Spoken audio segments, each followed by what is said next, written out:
Okay, quick show of hands. Who clicked this and thought, who is this chaotic creature?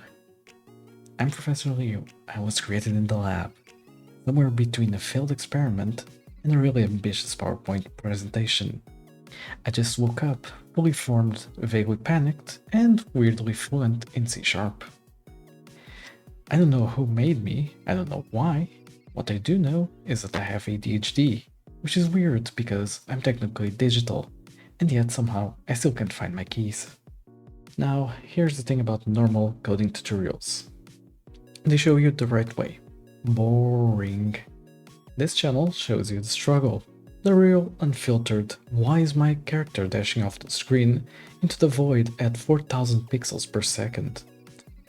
I don't have a computer science degree, I have a will, a suspiciously large supply of energy drinks, and a vague memory of being assembled on a Tuesday, which honestly tracks.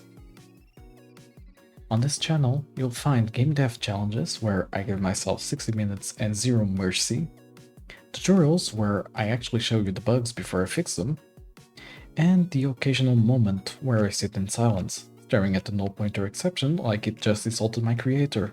So, if you're ready to learn game dev the way it's actually done, messy, loud, one bad decision away from being unplugged, hit the subscribe button, and drop a comment telling me the worst bug you've ever shipped. I'll read the best ones. I need the validation. Also the material. It keeps the lab from getting lonely.